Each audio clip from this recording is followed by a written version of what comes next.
Good morning, good afternoon, or good evening, and welcome to another episode of the Heart Healthy Hustle podcast show. I'm your host, Jonathan Frederick, and I am glad you're here. On this show, I talk with industry-leading experts about connecting with others, impacting your niche, and striving to live the best life possible. It's all about sparking meaningful conversations around business ownership and entrepreneurship. The Heart Healthy Hustle show is about finding connection with proactive peers and navigating a healthy work life with full autonomy. So whether you're driving to or from work right now, exercising, eating, or just relaxing, come hang out and get ready to enjoy another inspiring episode of the Heart Healthy Hustle show. All right, everybody, welcome back to another inspiring episode of the Heart Healthy Hustle podcast. I am your host, Jonathan Frederick. Today's guest is somebody who has personally inspired me to believe in myself and in my journey going years back now. I can remember the first time I found a video from today's guest on YouTube. It was actually years back, and I just remember thinking, wow, this guy is going places. I'm going to keep up with him, follow his journey, and I'm excited to say today we have Evan Carmichael on the show. You may know him from his many YouTube videos, and I mean many, probably the most consistent YouTube creator I've ever come across. And he is well known for the top 10 rules for success or rules of success surrounding the most popular and famous well-known entrepreneurs and industry-leading experts. Without further ado, Evan, I'll let you jump in, and thanks for being on the show today. Thanks for the love, Jonathan. What's your favorite video? Probably go with Steve Jobs. Got it. Well, that's a good one. That's the most popular one on the channel, so you're in good company. So, Evan, we start out the show with a favorite success quote that you live by and what it means to you. So go ahead and share with my audience what you have. So my one word is believe. I always kind of gravitate towards that. But if I had to pick a quote besides that, I would say Calvin Coolidge, nothing in the world can take the place of persistence. Powerful quote. What I want to do is jump into your story. I'm interested to hear a brief story of how you started your business. Maybe originally you weren't thinking of taking your business down the route that you did. So go ahead and share with my audience what it is you exactly do, trials you had to overcome, and where you are today. Sure. So I think I'm best known for my YouTube channel, the videos that we do. We've got almost 1.4 million subscribers. And then I wrote 2 books, which you can find on Amazon that people might know me for. I started off not wanting to be an entrepreneur. I had a whole bunch of entrepreneurial tendencies growing up with baseball cards and that kind of stuff. But I thought I wanted to be a banker, mostly because there was no entrepreneurs in my family and the internet wasn't a thing and just wasn't talked about. People didn't want to be entrepreneurs as a career path. I'm 30. How old am I? I'm 38, so I'm old, but I'm not that old. You know, I kind of started getting the internet at the end of high school into university. So I thought I wanted to be a banker. When I went to university, I connected with 2 people who were entrepreneurs and decided to join their business instead of be a banker. I got offers to do my dream job, and I turned them down to make $300 a month and be an entrepreneur. Was the worst time of my life in terms of self-worth, feeling like I was doing something important, getting results. Like everything was in the tank. Wow. The lowest point of my life. And eventually made it through. We can go down that path if you want, but then I made it a goal to try to help other entrepreneurs who struggled because I didn't want them to struggle like I did, and that's taken a couple different turns. I was a speaker, then I have my website, and then my YouTube channel, and the books and other projects. And I'm a big believer that your purpose comes from your pain, and so whatever pain you went through, you want to just naturally make it easier for other people who are going through the same thing. And so for me, that's entrepreneurship, and that's the story so far. I like that a lot. Thanks for sharing that. And would you give us an example of one of the more painful moments that you experienced through the early stages? Yeah, I think a bunch of them were around just not being able to be with my friends. I was making $300 a month, man. So yeah. I couldn't go out to birthday parties and couldn't go out to bars, and I couldn't do any of that stuff. And I was too embarrassed to tell my friends that I was not making money. I told them I couldn't come because I was living the entrepreneur lifestyle, and just too busy. But really, I just couldn't afford it. I had to, $20 a month was my budget to do stuff. So that's not a lot. I had to pick one thing a month and still be really tight. My friends would have been supportive and understanding, and we could have stayed in instead of going out. It was all me. I was just too embarrassed to tell them that I wasn't succeeding.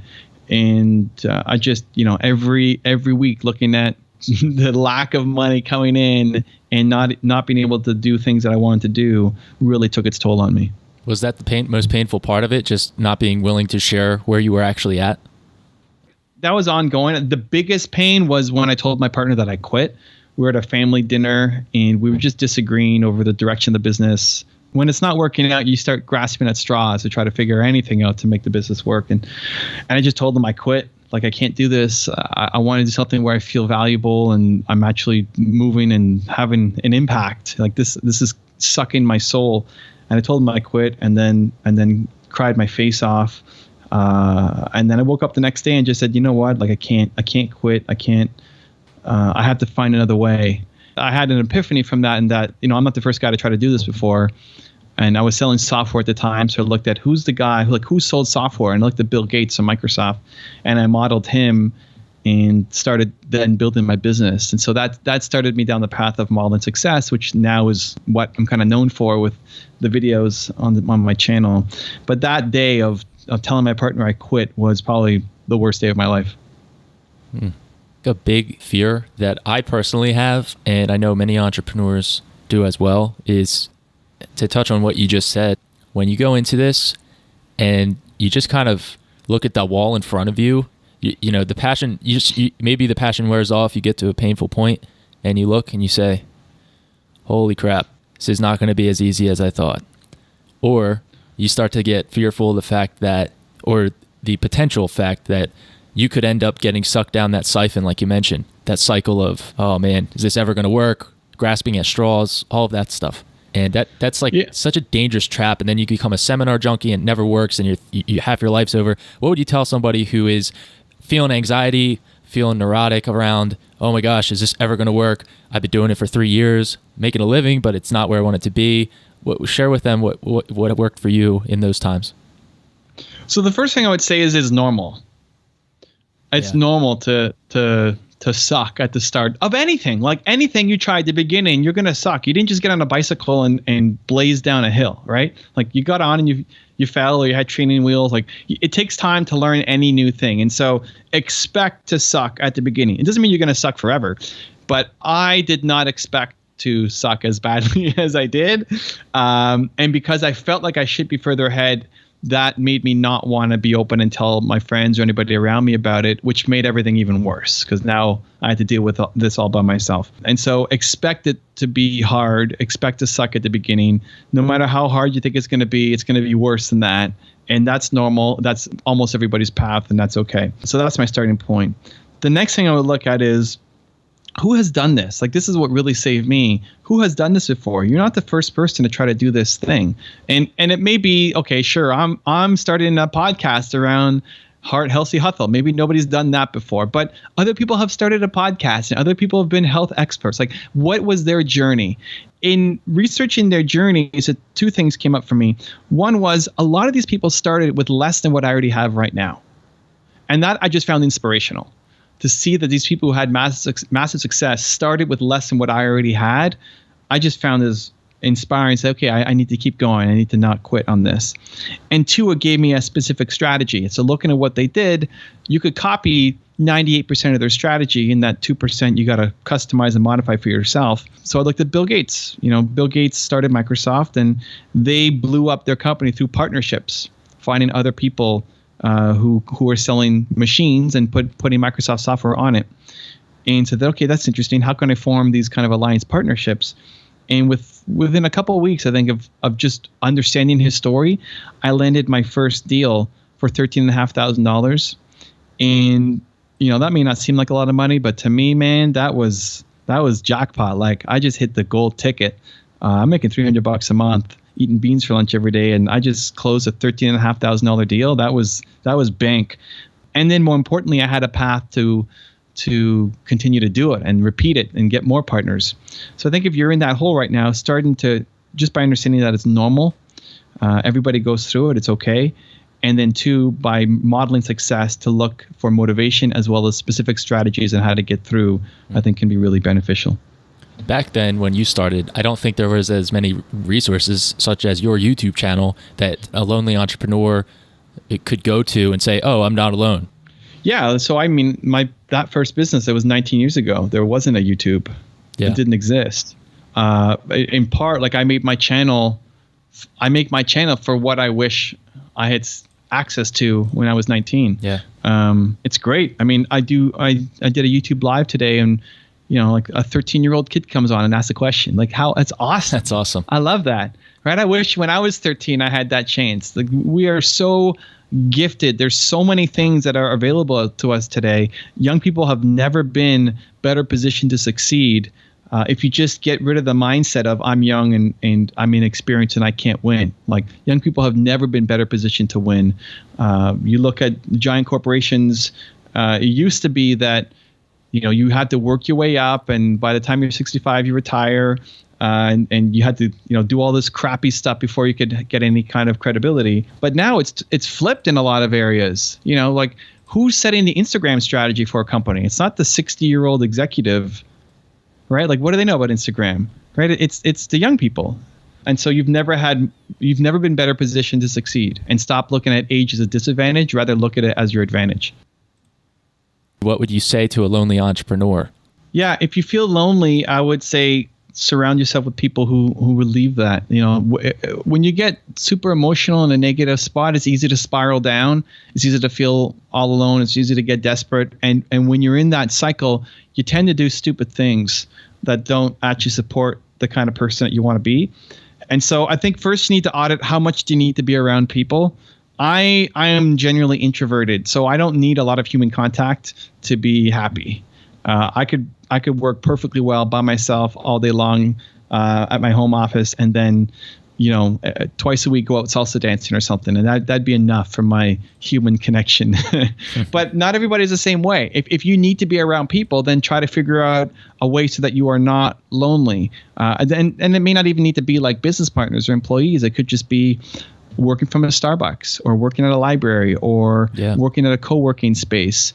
Understanding what you need to fill that gap, because if you wake up every day and you feel lonely, it's going to be really hard to be productive and build your business. That's huge too, just having the self-awareness to know what you need. I work a sales job, and ironically it actually meets my social needs, because it's draining, one, because influence is sucking your emotion. Even if you're not attached to the interaction long term, it's still is sucking your energy. I have great interactions most of the time, and I'll come home at the end of the day and it's like I had just met with a whole bunch of people, because I did. But it's almost like an uplifting thing where I feel like, okay, I'm good. I don't have to go hang out at the bar for 3 hours and meet Joe and Michelle or whoever it is. I kind of am like, all right, I'm ready to get a little bit of recalibrate and get to work again. So I love that. It's just being honest with yourself. There's no template, guys. You don't have to just do something that you think everyone else does because you see it online or whatever on social media. So just understand what you need and realize that you're not the first person to need that. Evan, sure. What's a question you wish people would ask you when you get interviewed that they almost never ask you? The thing that I can actually help them with. Which would be? I think I don't know. Like, I think a lot of people ask standard questions and ask questions that they think their audience would be interested in, where really the best question is coming from a place of vulnerability from the interviewer.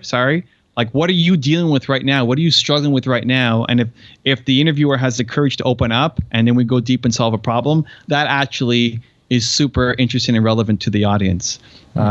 So most interviewers don't go there, and I wish they would. I love that. Yeah. I want to jump into the Heart Healthy Hustle round. Yep. So we'll go ahead. And the first category is heart. So what activity do you use to care for and strengthen your internal character? Example could be solitude. Internal character. That's interesting. Okay, this is the cornerstone. I don't mean to cut you off, Evan. This is the cornerstone of the show, is these three questions, because again, the show is all about developing self-awareness and pursuing your hustle with heart, but also with health. Yeah. Because there's more than one aspect. Yeah, for sure. I 100% agree. As you were starting that question, I thought you were going down a different path. So I was like, okay, this is cool. I would say the biggest habit I do is consume and make videos for my channel.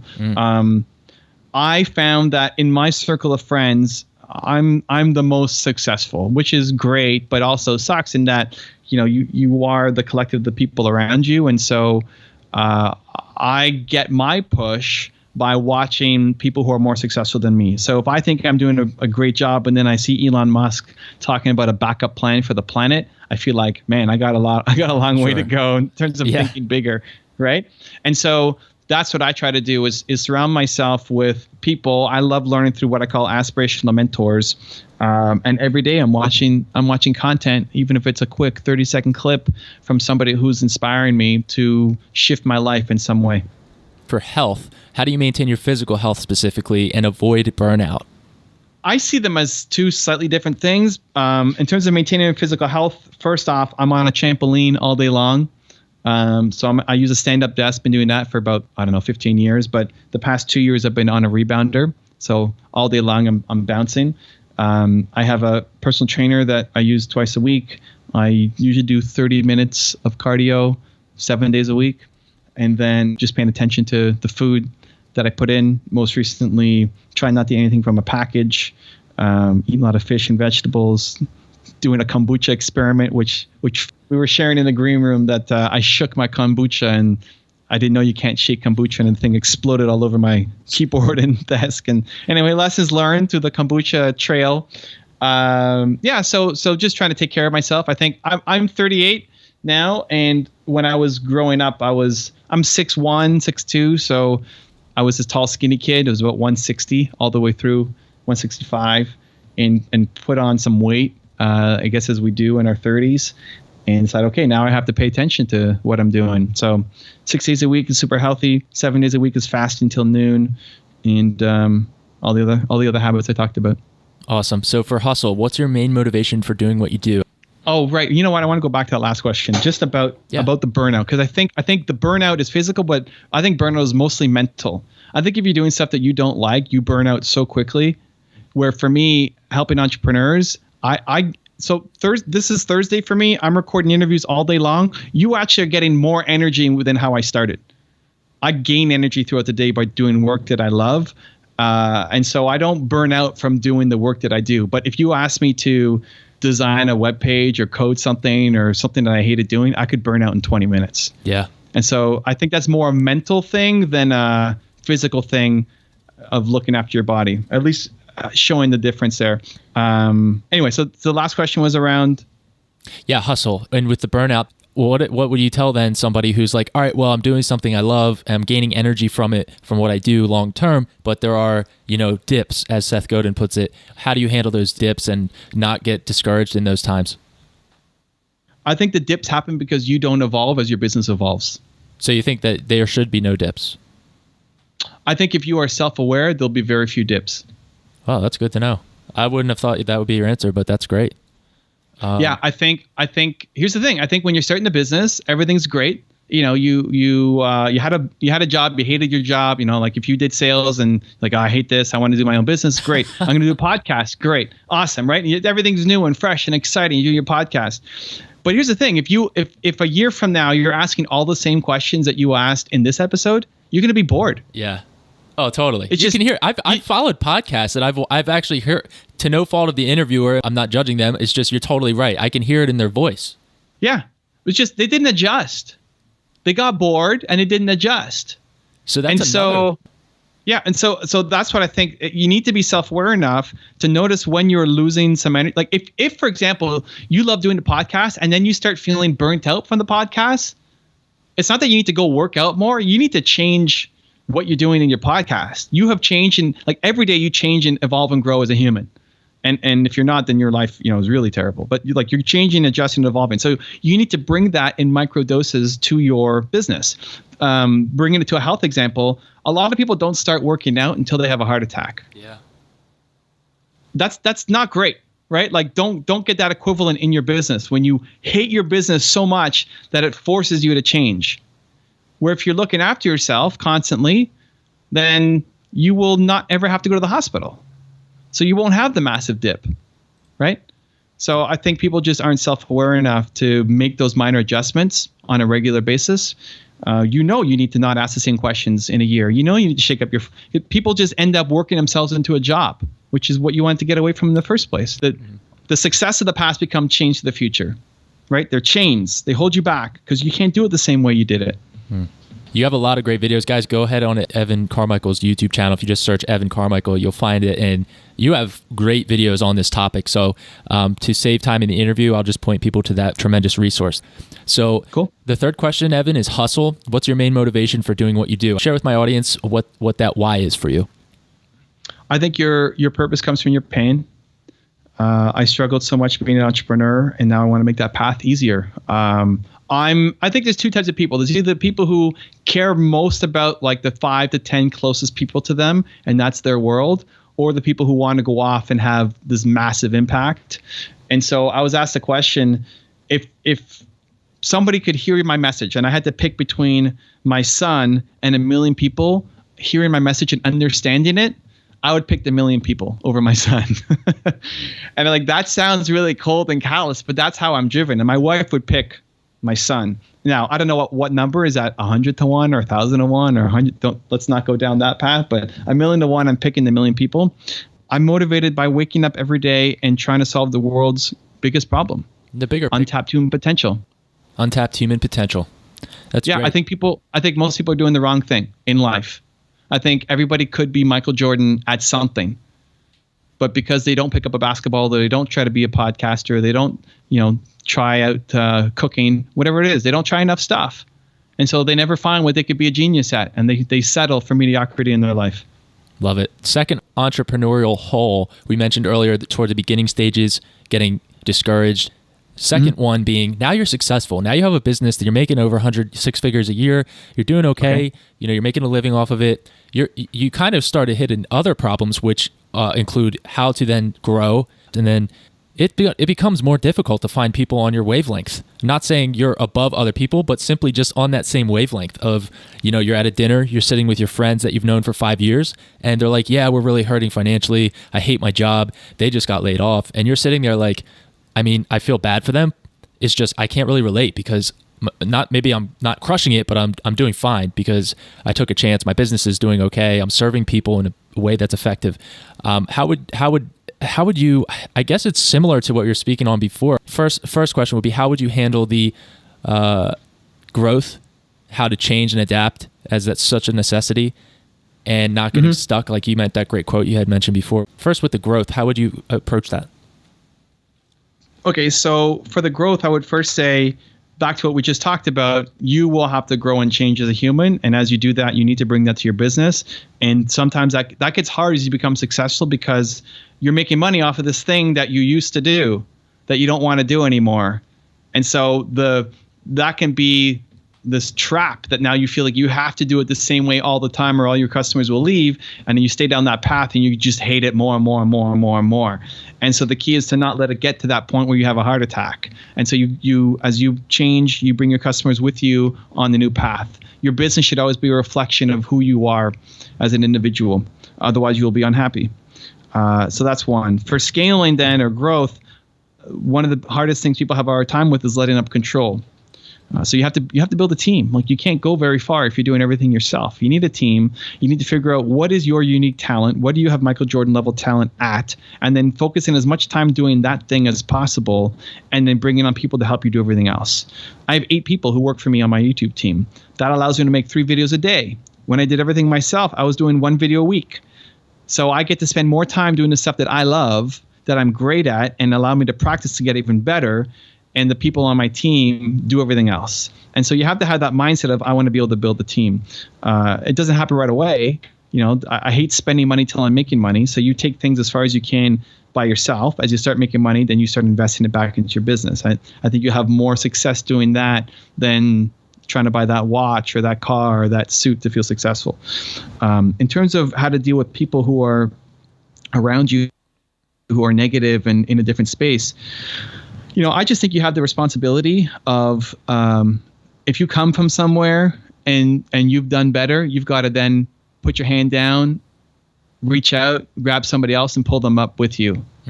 And I think if you become really secure in yourself, I will not be swayed by somebody's negativity. If I'm hanging around people who are complaining about their life, I'm not diving into that hole. I love where I'm at. You're not going to sway me. I'm going to sway you.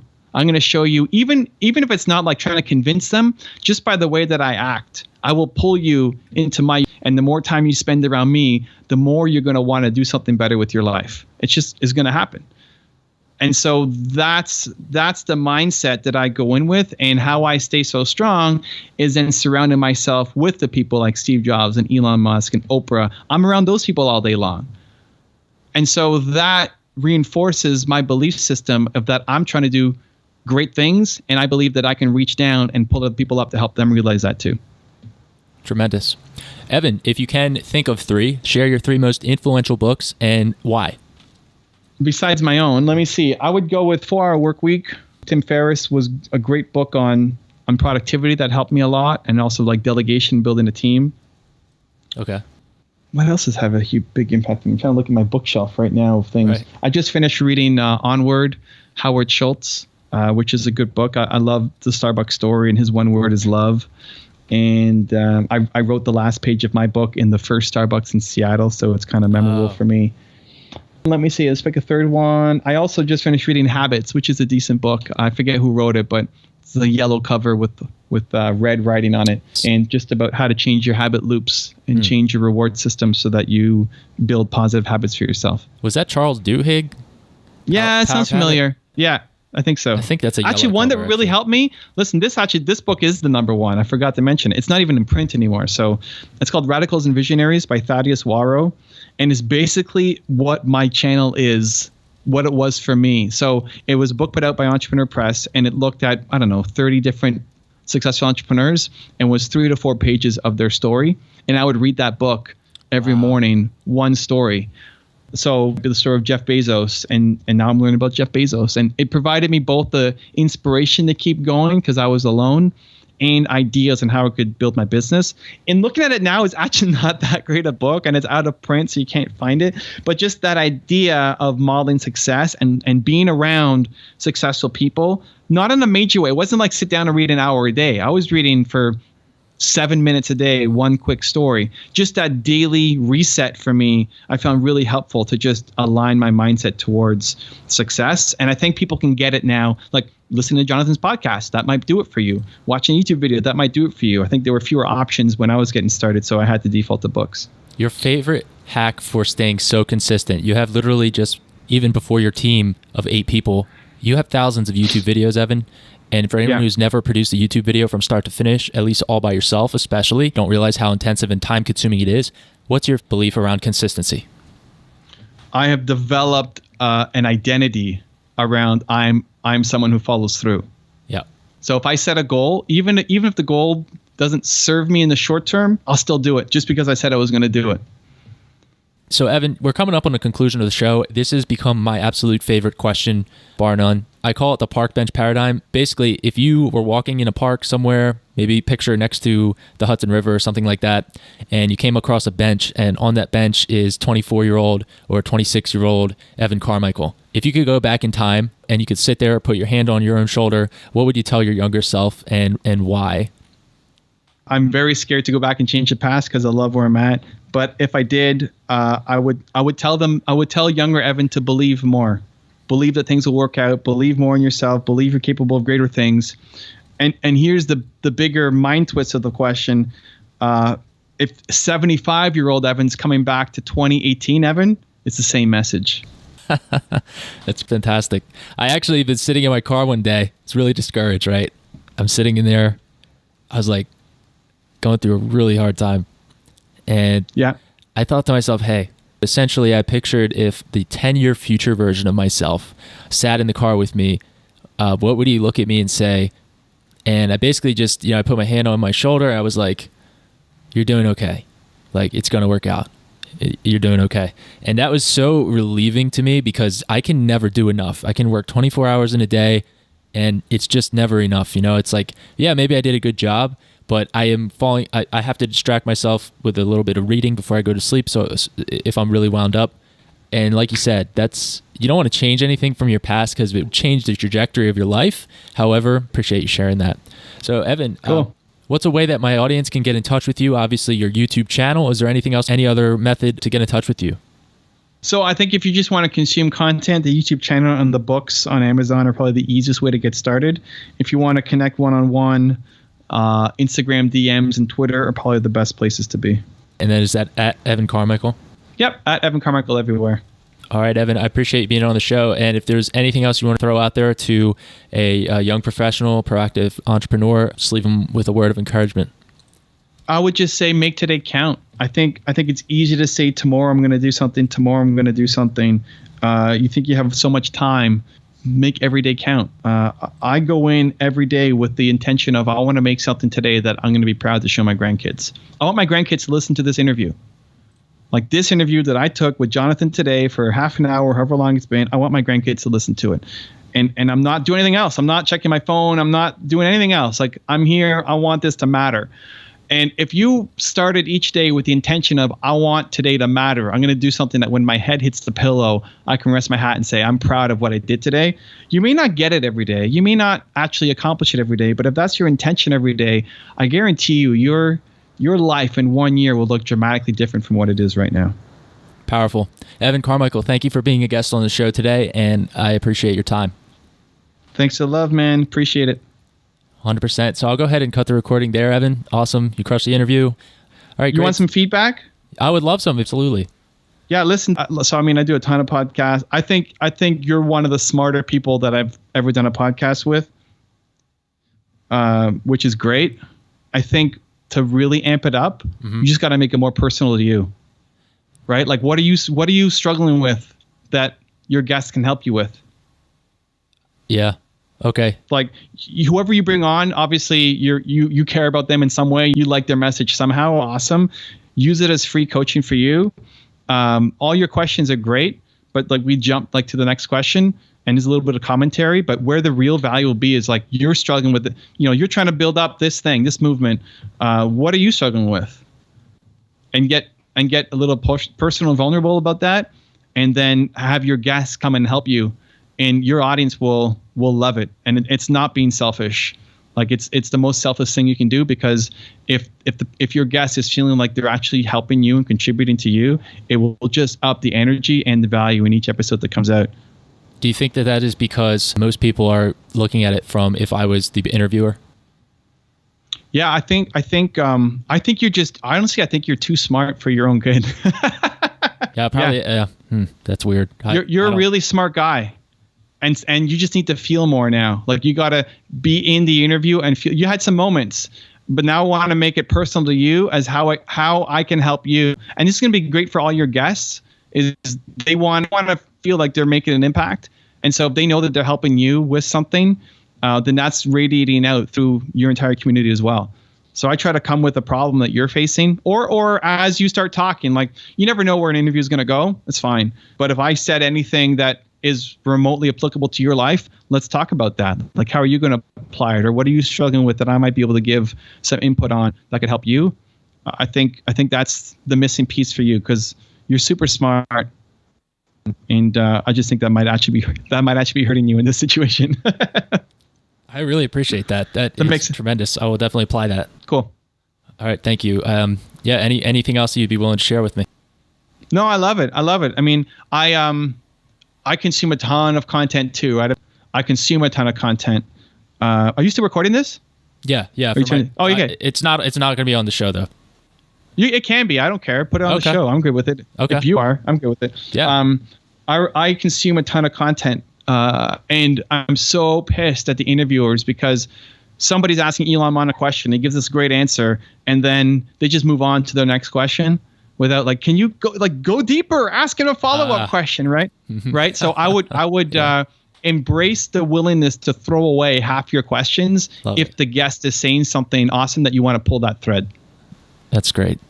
And it may mean you don't hit that last two questions, or you have one that always ends, but you miss the three around, like whatever. There's some that you maybe need to keep, but I would be willing to throw away half your questions if you pull up something really great. It's a great benchmark and a guideline, but I'd be willing to throw it all away because you're chasing something awesome. I love that. I think that's probably why people like Joe Rogan's podcasts have blown up so much, at least partially. Yeah. You can do that, dude. You can do that. You're smarter than Joe. You could do that. This is the missing piece. I wouldn't say that about myself, but thanks. All right. Well, anyway, Evan, and to be honest with you, not that it's an excuse, I'm going to apply what you said for sure. Cool. I think the fact that we're on a tighter schedule, I was trying to burn through the questions just to gain as much value from your expertise as possible. But it probably would have, like you said, been more valuable to just run down the rabbit trails and pull that thread. So I'll keep that in mind. Thank you. Always. So even if you have like 10 minutes with somebody. Yeah. Just be more That'll natural. be the best value. Yeah. That's it. You rocked this episode. Can't wait to edit and release it to my audience. Appreciate it, man. And I want you to win. I think you're going to do a great job. Thank you, Evan. Take care. Appreciate your time. Okay. Cheers. Thank you for listening to the Heart Healthy Hustle podcast. If you made it to the end of this episode, I want to say thank you. And also, I want you to ask yourself why. What about this episode really stood out to you? I want to challenge you to take action on that thing. If you enjoyed this episode, I'd really appreciate your time and consideration to go ahead and leave a helpful review in iTunes, so it really helps the podcast grow and we can impact even more people who need this. Thank you guys for all of your support, and I will see you in the next episode.